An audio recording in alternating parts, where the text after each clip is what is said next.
She thought he was just a drifter cowboy, but he owned half the state and hadn't loved in years. "You look like you could use a miracle or a mechanic," he said. Ellie startled, nearly dropping her wrench as she squinted through the dust. Her truck's hood was propped open, steam rising from the engine like a ghost.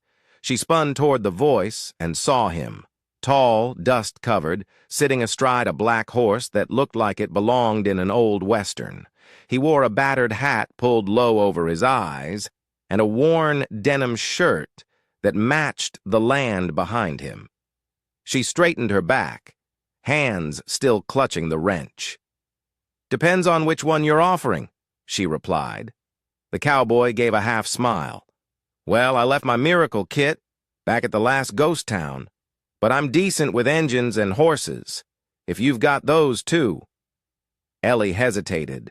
The sun was dropping fast, her phone was dead, and she was still 10 miles out from the ranch. Coyotes had started to howl in the distance.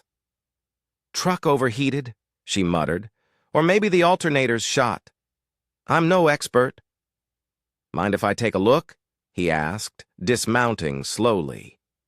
She nodded, watching him carefully as he approached. He moved with quiet confidence. No rush, no swagger, just steady steps that crunched softly on the gravel. He set his saddlebag down, removed a rag, and leaned over the engine like he had done it 100 times. Ellie crossed her arms. "What's your name?" "Robert." "Just Robert?" He looked up briefly. "That's what I go by." She gave a short nod, unsure if that answer satisfied her. He worked in silence for a few minutes, wiping grease from a hose and checking the fan belt. The sun dipped below the hills, and the shadows began to stretch longer across the ground. "You live around here?" she asked, mostly to fill the silence. He shook his head. "Just passing through." "You from this state?" "Close enough to smell it. Far enough not to belong." Ellie didn't know what that meant, but something about the way he said it made her stop pressing. After 20 minutes, he wiped his hands on his jeans and looked up at her. "She'll need a new radiator. It's busted." "I figured," she sighed. "There's a ranch about 10 miles west. Mine. Got a trailer and another truck there. If you can help me hitch it, I'll feed you dinner." Robert tipped his hat slightly. "Deal!" It took another hour to hitch the truck to his horse and get her gear loaded into his saddlebag. She followed him on foot for a while until he insisted she ride. She climbed up behind him, awkward but grateful, trying not to lean too close, but the night air was cooling fast. When they reached the edge of her land, the old wooden sign greeted them. Silverbend Ranch, 1979. The lights from the porch glowed soft and warm against the dusk. Horses in the pasture lifted their heads but didn't whinny. Robert led them to the barn and helped unhitch everything in silence. "You any good with tools?" Ellie asked as they unloaded the supplies. "Depends on the job. I've got a busted gate and a leaky roof. If you're looking for work," he glanced at her, "just a few days, then I'll move on." She nodded. "Just a few days." Later that night, Ellie set a plate of stew and cornbread on the table inside the small kitchen. Robert sat across from her, freshly showered, but still in those weather-worn clothes. He ate like someone who was grateful, not starving, and never once asked for more than she offered. She watched him from over her glass. "You ever settle anywhere?" she asked. He shook his head. "Not in a long time. Running from something. Running toward peace," he said simply. That answer caught her off guard. The wind outside picked up, brushing the window panes with soft fingers. The night settled around them in a hush. They spoke little after that. She offered him the spare room in the old bunkhouse beside the barn. He accepted, thanked her, and stepped out into the moonlight. Ellie locked the door behind him, her brow furrowed. There was something about him. Calm, but distant. Kind, but closed off. A drifter cowboy, she thought. One of the old kind. She shook her head, poured herself another glass of water, and turned off the lights. But sometime just before dawn, a crash shattered the quiet. Ellie bolted upright, heart pounding. Outside, the horses were screaming. She grabbed the rifle by the door, threw on her boots, and ran toward the barn. She'd barely made it halfway before she saw them. 3 figures in the shadows moving fast, one already inside the barn. One of the doors hung off its hinges. Then came the sound of fists, grunting, a body hitting the wall. She raised the rifle, trembling, but then saw movement at the side. Robert. He moved like lightning, grabbing one of the intruders by the collar and slamming him against the post. The man dropped. Another charged him, but Robert sidestepped, drove a punch into his ribs, then swept his legs from under him in a move that was too fluid to be cowboy, too clean to be drunk luck. The third man took one look at Robert and ran. By the time Ellie reached the scene, Robert was checking the locks on the stalls, calming the horses. "You okay?" she gasped. "Better question for them," he replied, nodding toward the 2 groaning men on the ground. She stared at him, stunned. "Who are you?" He met her gaze. "Just Robert." But Ellie wasn't sure she believed that anymore. Robert worked with his sleeves rolled and his words few.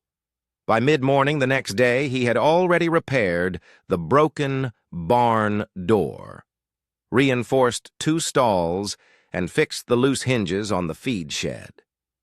Ellie watched him from a distance, chewing on the end of a pencil as she sat on the porch steps with her paperwork forgotten in her lap. She had seen grown men buckle under the weight of a stubborn horse or curse their way through a simple gate repair. But Robert moved with a quiet rhythm, like he had nothing to prove. His hands were steady, precise, calloused, but not careless. He didn't rush. He didn't brag. He just fixed. And that unsettled her more than the break-in the night before. Ellie waited until the last nail was hammered in before approaching. He wiped his brow, turned toward her like he already knew she was there. "Thanks," she said. "For last night." He nodded. "You get much trouble out here?" "Sometimes land like this tends to draw interest, especially from people who want to take what they didn't earn." Robert didn't reply. He just walked toward the trough and splashed water on his face. "You ever learn how to throw someone like that in a bar fight?" she asked, folding her arms. Robert looked up, water dripping from his jawline. "Not exactly." "You move like someone trained," she said. "Nothing." She stepped closer. "You know, it's real hard to trust someone who won't tell you a damn thing about themselves." He dried his face with a rag and looked at her evenly. "You trust me enough to let me stay? That was before you started breaking ribs in the dark, like some ex-special ops." He almost smiled. Almost. "I told you just Robert. And I told you that doesn't fly here. You're either running from something, hiding something, or both. So which is it?" Robert looked out over the pasture. The horses grazed quietly, the wind tugging at the tall grass. He didn't answer right away. "Sometimes people lose things," he said softly, "and they don't want to talk about them." Ellie's jaw tensed, but something in his voice, some crack just barely there, gave her pause. She nodded once. "Well, you earned a few more nights. That's all I'm saying." He gave her a small nod. "That's all I need." Over the next few days, Robert fell into a rhythm on the ranch. He was up before sunrise, helped with feed, patched a section of the fence that had been sagging for months, and even managed to calm Ellie's most difficult mare, Dusty, with nothing but a low whistle and steady hands. Ellie, for her part, kept trying to puzzle him out. She asked questions in passing, where he grew up, what brought him west, if he'd ever trained horses professionally. But every answer was vague, carefully worded as if he was building a wall, even as he walked beside her. One night, after a long day of work, they sat on the porch, watching the sky turn from amber to deep blue. Ellie broke the silence first. "My dad used to say, land was only as good as the man willing to stay and work it." Robert nodded, his gaze on the horizon. "You believe that?" she asked. "I believe land remembers the hands that build it and the feet that run from it." She tilted her head. "And which are you?" He looked at her then, really looked, eyes shadowed but honest. "I used to build. Then I ran, still figuring out which one wins in the end." For a moment, neither of them spoke. Then Ellie asked, "You good with horses because you love them or because they listen better than people?" Robert chuckled softly. "A little of both." Ellie smiled. "You ever think about staying in one place?" His eyes didn't leave the land. "Sometimes you think about staying here." He turned to her, slower this time. "Would it matter if I did?" She blinked, her chest tightened. "I don't let people in easy," she said quietly. "Me neither." Their eyes met. Something unspoken passed between them, acknowledgement, maybe even understanding. No declarations, no promises. Just two people who had learned to survive the hard way, wondering if maybe this time was different. Then, in the distance, the sound of a truck rumbled over the gravel road. Ellie stood, tension snapping back into her shoulders. "That's Ray." Robert watched her face change. "Problem?" She nodded grimly. "Big one." And just like that, the calm they'd built was about to be tested. The truck pulled up in a cloud of dust, its engine growling low like a warning. Ellie stood frozen on the porch, arms crossed tightly across her chest, jaw locked in a way Robert hadn't yet seen. Ray stepped out of the driver's seat like he owned the land beneath him. Same as always. He was tall, tanned, and wore a tailored button-down that didn't belong anywhere near dirt. His smile was wide, practiced, polished. Robert didn't like him instantly. "Ellie," Ray said, walking toward the porch like he'd been invited. "Long time no see. Heard your truck broke down. Thought I'd swing by, lend a hand." Ellie's voice was flat. "Too late. Someone already helped." Ray's eyes flicked to Robert, who leaned against the porch post with casual indifference, but sharp eyes. Robert didn't move, didn't blink. He didn't need to. Ray's smile twitched. "Friend of yours?" Robert didn't respond. Ellie stepped in. "He's helping around the ranch, that's all you need to know." Ray chuckled, turning back to her. "That's so... I figured after what happened, you'd be ready to talk business. The offer still stands." "It never stood, Ray," Ellie snapped. "You just keep pretending it did." He tilted his head, mock hurt. "Come on now. You know you can't keep this place afloat forever. You're a heartbeat away from foreclosure, and I've got the means to fix that. I'm not selling." He stepped closer, lowering his voice.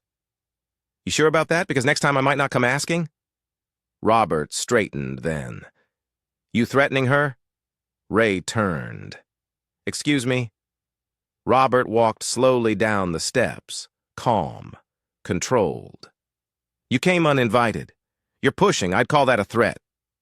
Ray took a half step back, caught himself. "You don't know who you're talking to." Robert's smile didn't reach his eyes. "No, but I know the type." Ray narrowed his eyes. "This ain't your business, cowboy." Robert's voice dropped. It is now. Ellie stepped between them. That's enough, both of you. Ray took another breath, trying to recover his arrogance. You'll regret this, Ellie. You always do. He turned, walked back to his truck, and peeled off down the gravel road, flinging dirt behind him. Robert watched until the dust settled. You okay? He asked quietly. Ellie nodded, but her fists were still clenched. He's not going to stop. Robert looked out across the land, his jaw tense. Then neither will I. That night, Ellie barely slept. She checked the locks twice, walked the fence line by flashlight, and jumped at every sound the wind carried. Robert sat in the barn, sharpening a blade with slow, steady strokes, eyes fixed on the door. It wasn't until just past midnight that it happened. A metallic bang. The horses panicked. Ellie was already running as Robert burst from the side stall, moving with frightening precision. Two men in black hoodies were halfway through unchaining the stall doors when he tackled the first one, driving him into the ground. The second man pulled a crowbar and swung. Robert ducked, countered, grabbed the man's wrist, and twisted until the weapon dropped. One punch, two. The man was out cold. Ellie arrived with the rifle, panting. You good? She asked. Robert nodded, breathing hard but steady. They weren't pros, just hired hands. Ray? She spat. Robert knelt beside one of the men, checked his pockets, pulled out a folded note. No name, just a crudely drawn map of her property, and the stall marked with a red X. Ellie felt her blood run cold. They were going to take the mares, she whispered. Sell them, damage the ranch's reputation. Robert stood, eyes narrowing. He's not just trying to scare you. He's trying to dismantle you piece by piece. Ellie felt something shift inside her. I can't do this alone, she said. You're not, Robert replied. The next morning, Ellie found him tightening the perimeter fence with fresh barbed wire. She brought him coffee, silent for a moment before saying, You didn't even hesitate last night. Robert looked at her, hands still dirty. Didn't need to. You've done this before? His silence was answer enough. Why do you hide it? She asked. Because the last time I fought for something, he said slowly, I lost more than I gained. She swallowed. And this time? He looked at her, eyes softer. Still figuring that out. She placed the mug on the fence post beside him. Well, for what it's worth, I'm glad you're here. He nodded. So am I. But in the back of her mind, Ellie knew Ray wasn't finished, and Robert was starting to look less like a cowboy and more like someone trained to survive much worse. It started with a box, an old dusty one, shoved into the back of the loft behind a tangle of ropes and broken tack. Ellie hadn't meant to find it. She was searching for extra blankets and nearly tripped over it.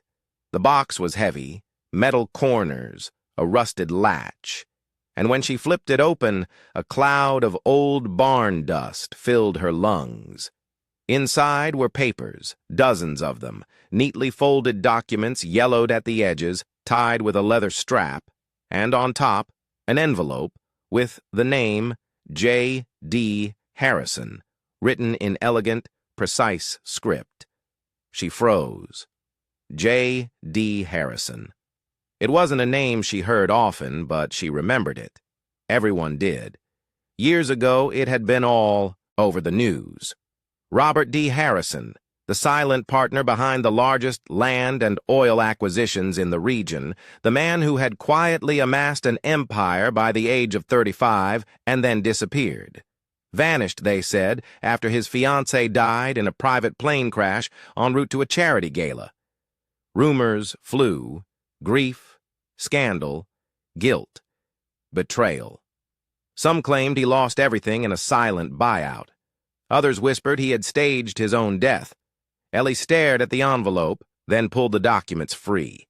Titles, deeds, trust papers, and legal letters. Most bore his signature, Robert's, but not just Robert. Her heart raced. She climbed down the ladder, hands shaking, and went straight to the house. She needed confirmation. She powered up her old laptop, Googled the name, and there he was. A younger version, clean-shaven, sharper around the edges, dressed in suits worth more than her truck. But the eyes were the same. It was him, Robert. Robert D. Harrison, the man who had owned half the state, the man sleeping in her bunkhouse, the man who hadn't loved in years. She found him in the pasture later that evening, checking the fence line with one of the younger colts trailing behind him like a shadow. He looked up as she approached, reading her face before she said a word. "You found it," he said quietly. Ellie didn't answer. She just stood there, papers in hand, betrayal in her voice. "You lied to me," she said. Robert exhaled slowly. "I didn't lie. I just didn't tell. You let me believe you were some wandering cowboy, some drifter with a quiet past and a few regrets. You let me trust you."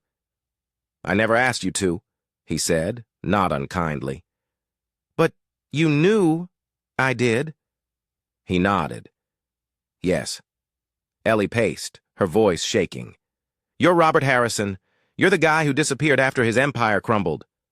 "It didn't crumble," he replied. "I walked away from it." She turned to him, eyes sharp. "Why?" He paused. "Because I built something I thought would change the world. And when the world broke it, I didn't have anything left but silence." She didn't speak. The wind blew softly around them, stirring the dry grass. Robert stepped closer.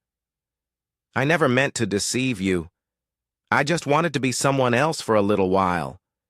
Somewhere people didn't see money or legacy or failure. They saw a man with a hammer and a horse," she said, voice bitter. "And you let them." "I let you," he said. Ellie looked down, the papers trembling in her hands. "You said you were running toward peace. But you're still running, Robert. Even here." "I know," he said. "And I'm sorry."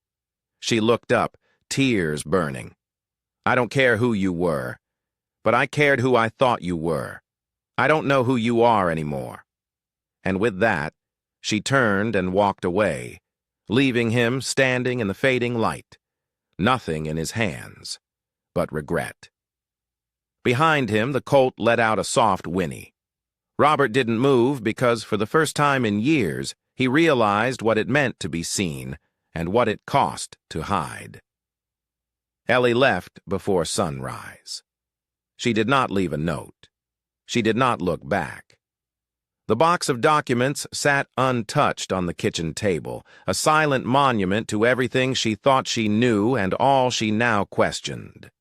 She packed only a duffel bag and drove her spare truck into town, needing space, needing air, needing something that was not Robert Harrison.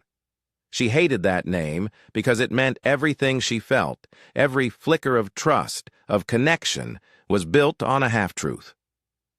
The man who mended her fences and rode her skittish mares in silence wasn't just Robert.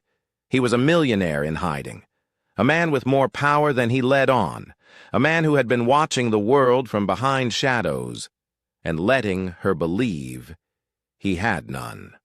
At the edge of town, she booked a room at a small roadside inn and tried not to think. But the silence was heavier there than it had been in the pasture. Later that day, she walked past the hardware store on Main Street and paused when she heard her name whispered behind her. "Ellie, you seen the news?" She turned to find an older rancher she vaguely recognized. Thompson, maybe. He held up a crumpled local newspaper. "2 more families pressured to sell. Ray Eastston expands development footprint." She snatched it from his hand. The headline was bad. The article was worse. Ray Eastston, her ex, was buying land fast. Too fast. Every family who had received one of his invitations had either left town quietly or fallen into legal battles they couldn't afford. He wasn't just threatening now. he was executing. The last line made her stomach twist. Easton Development expects to break ground within 3 months on the southern edge of Silver Bend, her land, her home. The puzzle pieces snapped together, the pressure, the threats, the break-in, the targeted attacks. Ray wasn't just coming for her. He was sweeping the valley, choking the life out of it one deed at a time, and she had walked away from the only man who could stop him. That night, the wind whipped hard outside her motel window. Ellie sat at the small desk, staring at the folded newspaper beside her untouched dinner. Every memory of Robert swirled in her head. His quiet strength, the way he always rose at dawn, the scars on his knuckles, the sorrow behind his eyes. He hadn't lied to hurt her. He had hidden to protect what little of himself was left. And she had run, not because he wasn't who he said he was, but because deep down he had become someone she might love. And that terrified her. But now love wasn't the point. Ray was winning, and Ellie needed someone who didn't just care, but could fight. At dawn, she drove back. The ranch was quiet. The front gate stood open. The air smelled of dust and horses, and something deeper, something like returning. She found him in the barn. Robert was brushing down one of the colts, sleeves rolled, his movements steady as if nothing had broken between them. She didn't speak at first, just stood there, watching. He turned, and when their eyes met, there was no anger, no demand, only waiting. "I read the news," she said. He nodded. "He's moving faster than we thought." "I know." She stepped closer. "I walked away." "I know that, too." There was a long pause. Her throat tightened. "I didn't come back for an apology or an explanation." Robert looked at her carefully. "Then why did you?" "Because I need you," she said. "Not just the man with a wrench and a soft voice. I need Robert Harrison, the man who built half the state, the man who can stop Ray before he burns it all to the ground." His eyes softened. "Are you sure?" "I'm not sure of anything," she said, "except sabo bept."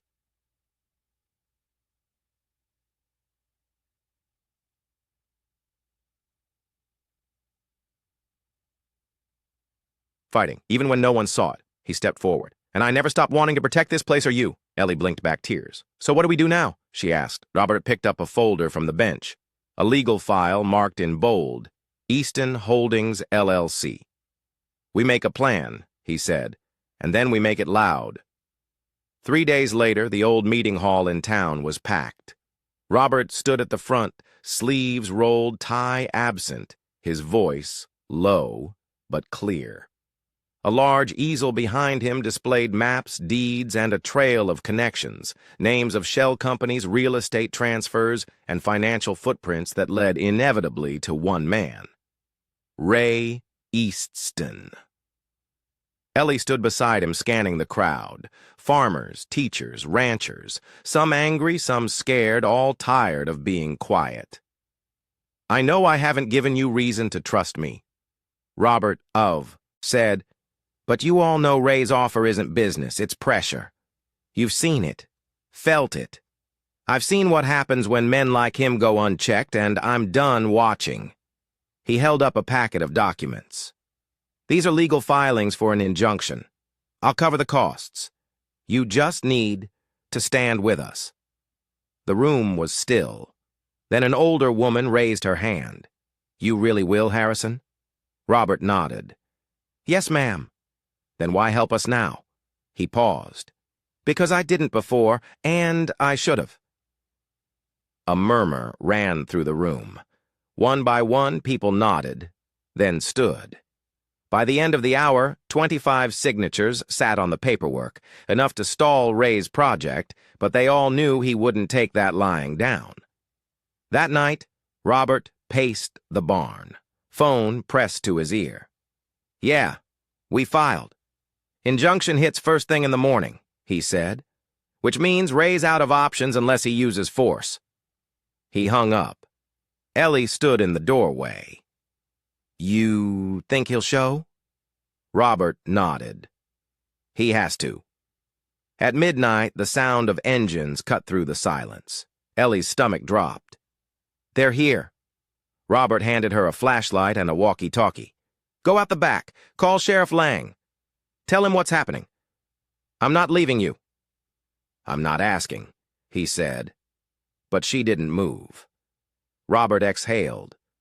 Then stay close. They slipped out into the shadows. Headlights flared on the other side of the pasture.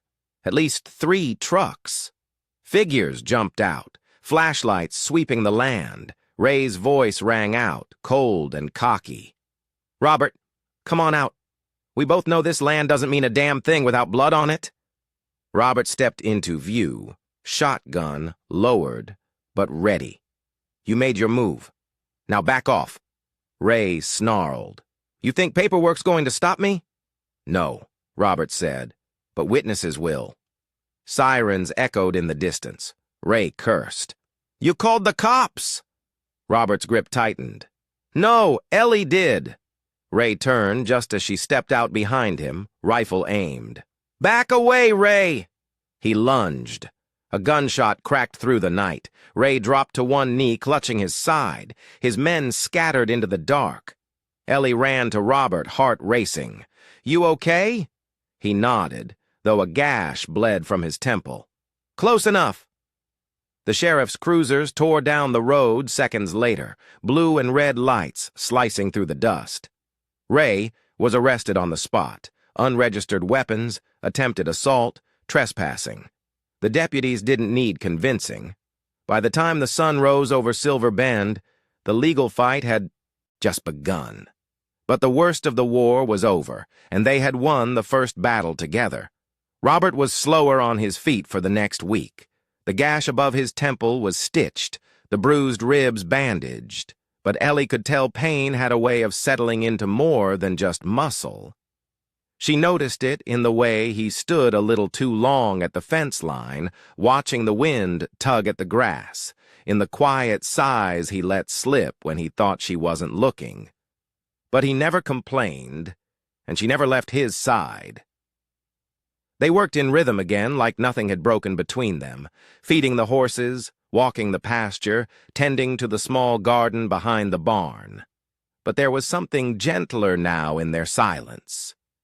Something understood. One evening, as the sun slipped behind the hills and painted the sky in warm streaks of peach and rose, Ellie found him sitting by the corral, brushing Dusty with slow, steady strokes. You're going to spoil her, she said with a soft smile. She deserves it, Robert replied, running his hand down the mare's neck. We all do once in a while. Ellie joined him on the bench, folding her hands in her lap. You ever think about what comes next? She asked. Robert didn't answer right away. Every day.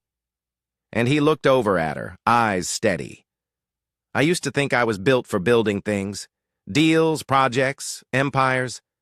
But lately, he trailed off, gaze drifting toward the hills.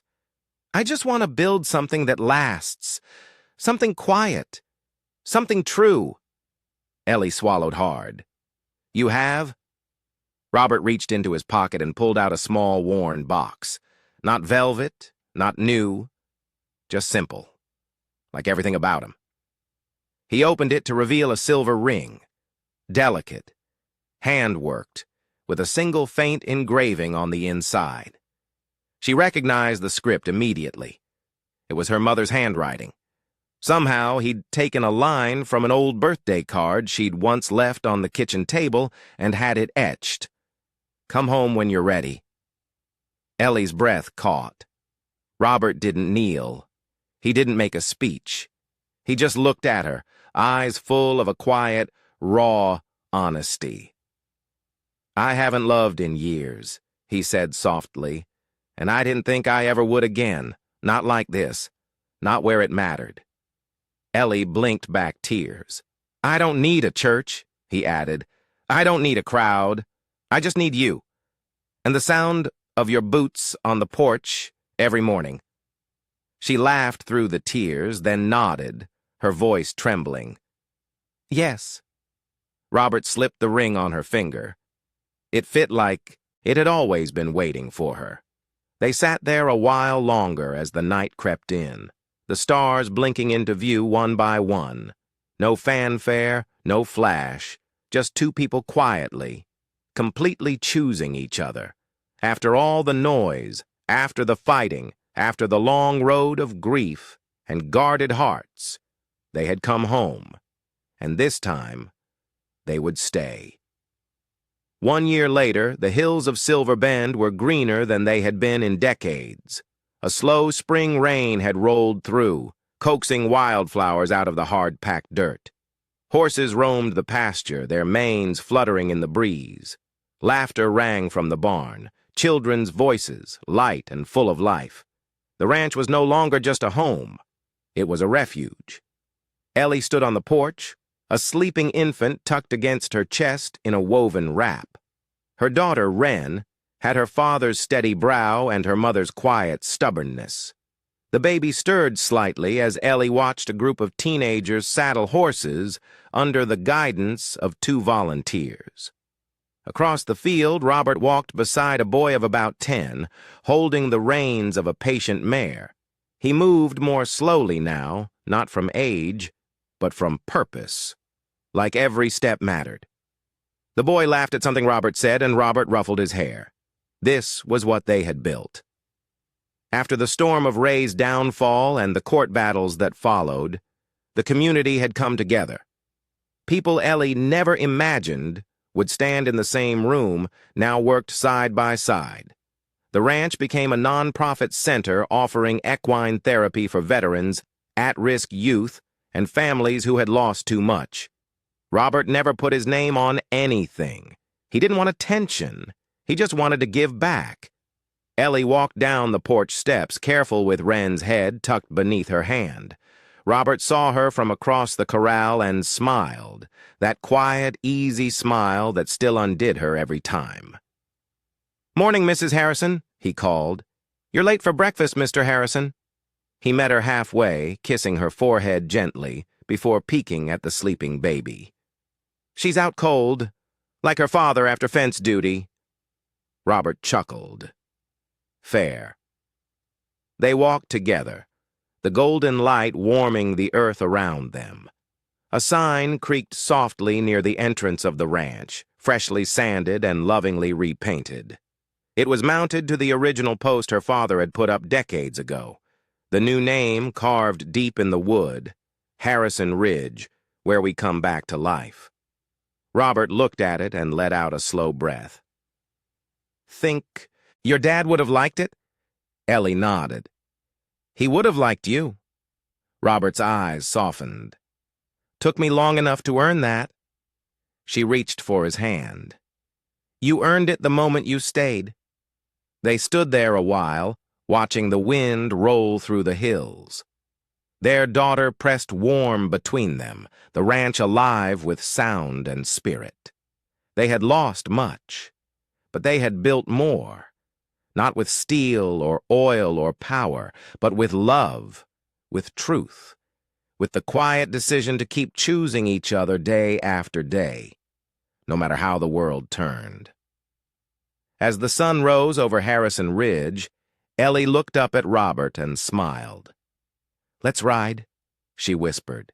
He nodded, and together, with Wren tucked safe against her mother's chest, they saddled 2 horses and rode slowly up the ridge trail toward the same hilltop where Robert had once watched the land, alone, thinking he would never belong again. But now, at the top, he looked down not as a drifter or a ghost of who he'd been, but as a husband, a father, a man who had come back to life, exactly where he was meant to be. Sometimes the most powerful love stories are not born from grand gestures or perfect beginnings, but from broken pieces, rebuilt slowly with steady hands and quiet hearts.